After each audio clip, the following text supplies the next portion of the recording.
European School proudly hosted the national round of the first Global Challenge 2025, a dynamic robotics competition that brought together 40 talented high school students from public and private schools across Georgia.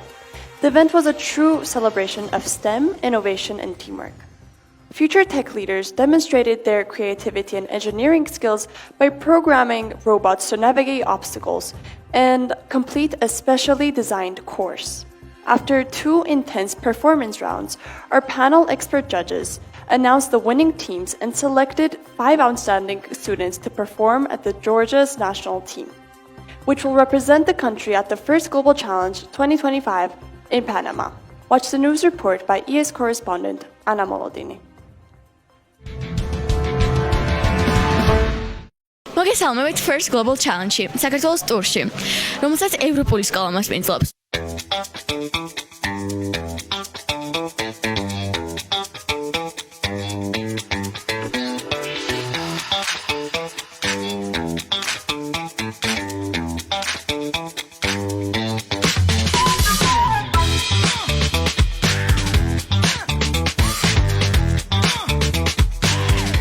როგორ განწყობაზე ხართ, ხორნერულობთ? არანაირად, პირიქით მოტივირებულები ვართ, ვცდილობთ რომ მაქსიმალურად ორგანიზებულები ვიყოთ.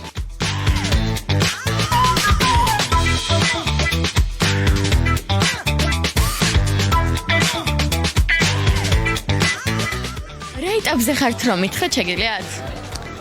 გრაბერის გაკეთება გვინდა, რომ წინაღობა აიღოს და სახთან მიიტანოს.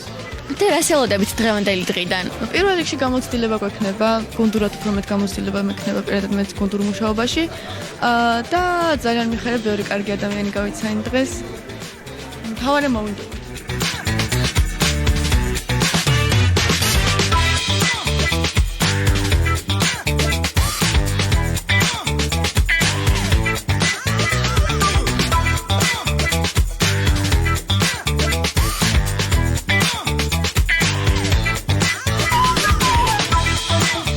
აზრით როგორ ეხმარება დღევანდელი დღე და ესეთი შეჯიბრები ბავშვებს რომ განვითარდნენ ამ სფეროში?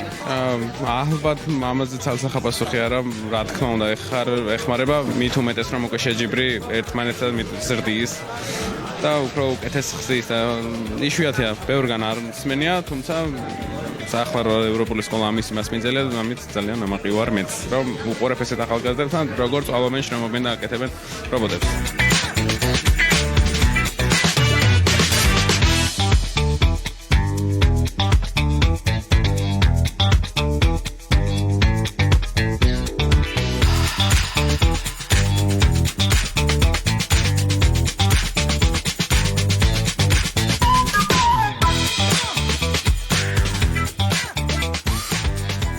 განვითარებაში და სწავლაში ზოგადად ძალიან დიდი მომენტი აქვს ინტერესს და ესეთ შეჯიბრები არის ზუსტად ის, რაც ავითარებს ინტერესს, რადგან დიახ, ეს რაღაც ახალია და ბევრი ადამიანისთვის სრულიად გამოუცდელი, მაგრამ ამავდროულად სიზნელის დონეც არის ზუსტად ის, რომელიც იქნება საინტერესო ახალი მონაწილისთვის, მაგრამ ამავდროულად არა იმდენად ძნელი, რომ შეეშინდეს და დაუშვათ საერთოდ ვერაფერი ვერ გააკეთოს.